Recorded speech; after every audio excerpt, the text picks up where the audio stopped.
WPL 2023 का match number 12 आपको MI women's बनाम GG वुमेन्स के बीच देखने को मिलेगा, जहां पर मुंबई एक तरफ से अनडिफीटेड खेलते हुए नजर आ रहे हैं, तो वहीं पर गुजरात के लिए यह मुकाबला बहुत ही खास है, क्योंकि कहीं ना कहीं अगर उन्हें टॉप 3 में जगह बनानी है तो भैया अब टॉप 3 की फाइट के लिए उनको यह मुकाबला जीतना बहुत ही ज्यादा अहम हो जाएगा और MI की विनिंग स्ट्रीक को भी गुजरात तोड़ना चाहेगी। तो ऐसे में जब इतना तगड़ा यहां पर मुकाबला है तो भैया तगड़े तरीके से गिव अवे भी होना चाहिए, और गिव अवे आप लोग के लिए हर दिन चल रहा है, हर बारी चल रहा है। आज भी आप लोगों से 2 सवाल पूछे जाएंगे, अगर 2 सवालों का आप एग्जैक्ट सही और सही तरीकों से जवाब देते हो। मैं बहुत जगह देख रहा हूं कि कुछ लोग अब मैच के बाद कमेंट कर देते हैं, मैच के दौरान कमेंट कर देते हैं, या फिर जो है एक साथ जो है 5-6 कमेंट कर देते हैं और बोलते हैं देखो एक आंसर तो मेरा सही है। तो भैया ये सारी चीजें मैं पहले से ही क्लैरिफाई बहुत पहले से कर चुका हूं कि अगर आप सही तरीकों से नहीं खेलोगे तो मेरे भाई देखो उस जीत का वैसे भी कोई अर्थ निकलेगा नहीं, क्योंकि सम्मान शायद नहीं मिले। तो उससे बेहतर है कि आप सही और फेयर तरीकों से खेलें, उसके बाद अगर आप जीतते हैं तो निश्चित तौर पर दोस्तों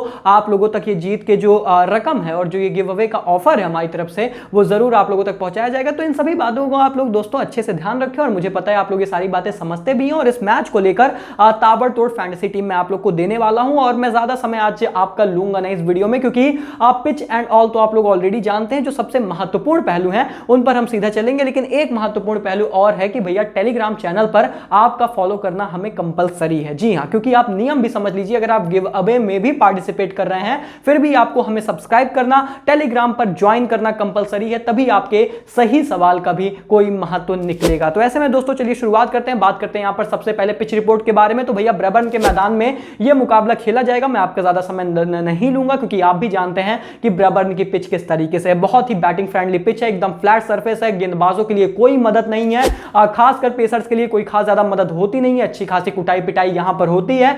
स्पिनर्स यहां पर विकेट चटका जरूर लेते हैं, पर मदद किसी के लिए नहीं है। ओवरऑल एक बहुत ही अच्छी बैटिंग फ्रेंडली सरफेस है, जहां पर आप हाई स्कोर गेम की अपेक्षा कर सकते हैं, स्पेशली अगर मुंबई इंडियंस पहली पारी में बल्लेबाजी करें। तो ऐसे में इन सभी पहलुओं को मैं इसलिए बता रहा हूं ताकि उस तरीके से आप टॉप ऑर्डर के खिलाड़ियों को अपनी टीम में जगह दे पाएंगे। अगर वहीं पर आप ब्रैबर्न के WPL के आंकड़ों की भी बातचीत करेंगे तो औसतन पहली पारी में अब तक 175 के आसपास रन बन रहे हैं, जो कि दर्शा रहा है कि रनों की संख्या ना यहां पर थोड़ा सा उफान ले रही है। गुजरात अगर पहले बल्लेबाजी करेंगे तो आप शायद थोड़ा सा खुद को कंजर्वेटिव रखें, क्योंकि उनकी बल्लेबाजी पर शायद आप उतना ट्रस्ट ना करें जितना आप MI की बल्लेबाजी पर कर सकते हैं। तो इन सभी पहलुओं को आपको बहुत अच्छे से बहुत ज्यादा ध्यान में रखना है। और इसके पहले कि दोस्तों हम बात करें यहां पर प्लेइंग 11 के बारे में, चलिए आप लोगों से गिव अवे का पहला सवाल पूछ लेता हूं। और पहला सवाल बहुत ही स्ट्रेट फॉरवर्ड, आजकल मैं एकदम ही आसान और सीधे सवाल आप लोगों से पूछता हूं कि भैया मुझे बस इतना बता दीजिए कि एशले गार्डनर कितने रन बनाएंगी और कितना विकेट चटकाएंगी इस मैच में। याद रहे Ashleigh Gardner one of the best allrounder हैं इन दिस वर्ल्ड, बट हाल फिलहाल में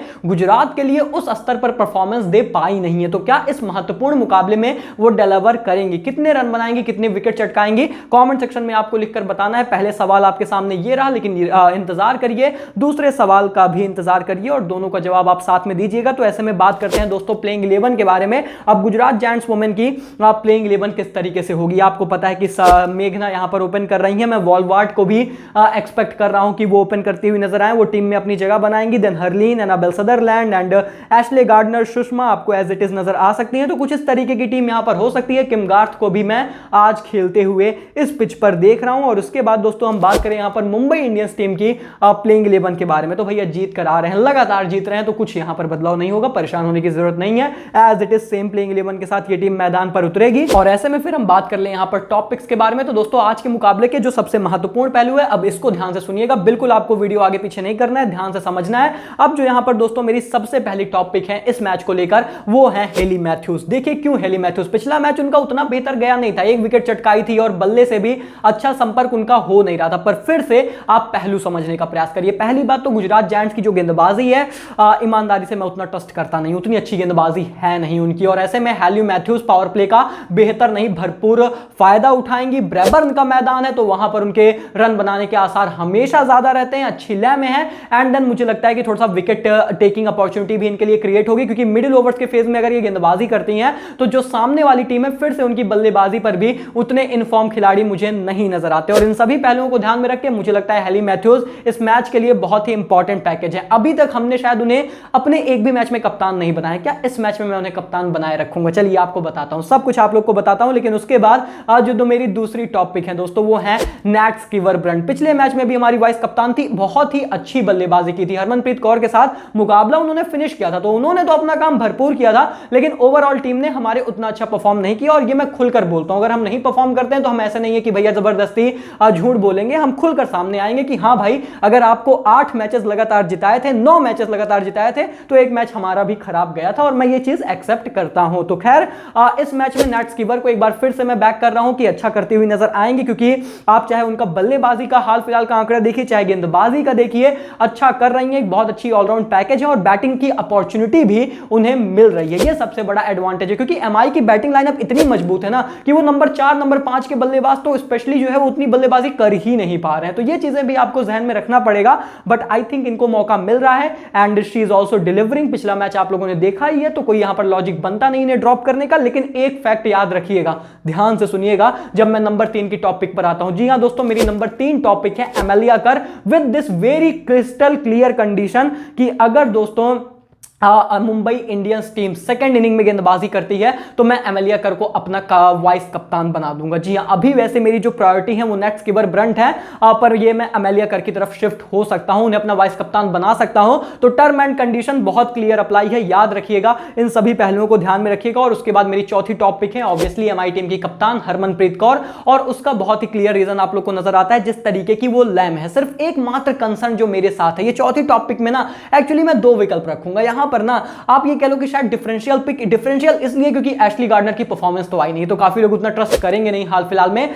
बट फिर भी मैं एशली गार्डनर को भी बैक कर सकता हूं। कारण हरमन के साथ सिर्फ ये है कि उनके साथ मुझे कोई दिक्कत नहीं है, दिक्कत ये है कि शायद उनकी बल्लेबाजी ना आए, बल्लेबाजी नहीं आएगी तो दिक्कत है, क्योंकि गेंद से तो वो कंट्रीब्यूट करेंगे नहीं, फिर आपको कोई पॉइंट्स नहीं मिलेंगे। तो अगर आप एक मतलब रिस्क कम लेकर और यहां पर जीत के सूत्र के साथ जाना चाहते हो ना, so I think Ashleigh Gardner could be that choice. इस चीज को भी आपको ध्यान में जरूर रखना है, मतलब हरमन को कप्तान या फिर वाइस कप्तान बनाने से पहले हमेशा ये चीज दिमाग में रखें। और ऐसे में जब इतने पहलुओं को हमने बातचीत कर ली है, तो चलिए अब बात करते हैं यहां पर आज के हमारे मैच की फैंटेसी टीम के बारे में। तो दोस्तों सबसे पहले विकेट कीपर के तौर पर मैं यष्टिका भाटिया के साथ जा रहा हूं। मैं एमआई की प्लेयर और बहुत अच्छा हाल फिलहाल में कर रही हैं, तो उनको सपोर्ट करना बिल्कुल बनता है। बल्लेबाजों के तौर पर 2 बल्लेबाज मेरी टीम में हैं, एक है हरमनप्रीत कौर, दूसरी है हरलीन। हरलीन एक बहुत ही जबरदस्त लय में है गुजरात के लिए, और मैं एक्सपेक्ट कर रहा हूं कि ब्रैबर्न के मैदान पर उनका बल्ला बहुत बेहतर तरीके से चल सकता है। एंड हरमन तो आप जान ही रहे हैं, हरमन ही है।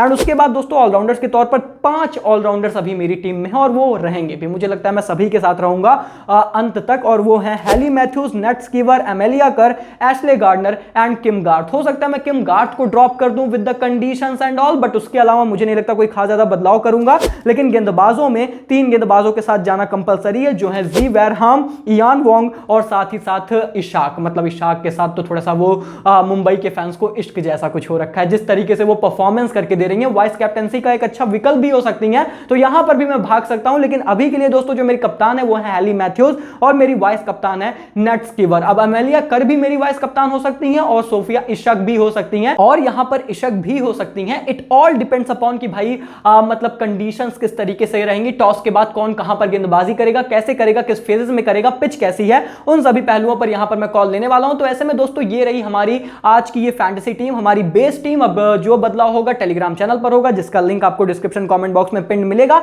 लेकिन दूसरा सवाल आप लोग सुन लीजिए, और दूसरा सवाल एक बहुत इंटरेस्टिंग सवाल लेकर आया हूं। ये बताइए कि हरमनप्रीत कौर, अभी हमने बात की बल्लेबाजी करें ना करें, अगर बल्लेबाजी करने आती हैं तो किस ओवर में वो बल्लेबाजी करने आएंगे, ये आपको बताना है। 9वें ओवर, 10वें ओवर, 15वें, 16वें, किस ओवर में वो बल्लेबाजी करने आएंगे पिच पर? कमेंट सेक्शन में आप लोग फटाफट से लिखकर बताइए। अगर आपके दोनों सवालों के जवाब बिल्कुल ही एक्यूरेट और सही होते हैं तो डेफिनेटली हमारी तरफ से 500 रुपीज गिव अवे आपको मिलेगा। हम आपको खुद कांटेक्ट करेंगे, आपको डीएम करने को हमें बोलेंगे और उसके बाद आपको गिव अवे आप तक पहुंचा दिया जाएगा। तो ऐसे में दोस्तों ज्यादा से ज्यादा लोग हिस्सा लें, मैं चाहता हूं कि आप लोग जीते। हमारी तरफ से हम जितना कर सकते हैं हम डेफिनेटली करने की कोशिश करेंगे। बाकी अगर दोस्तों आप लोग को वीडियो पसंद आई हो, हमारा काम पसंद आ रहा हो, तो वीडियो को लाइक करने के साथ साथ चैनल को सब्सक्राइब करें, टेलीग्राम पर फॉलो करना ना भूलें। मिलते हैं बहुत जल्द, तब तक के लिए take care, good bye, thank you so much.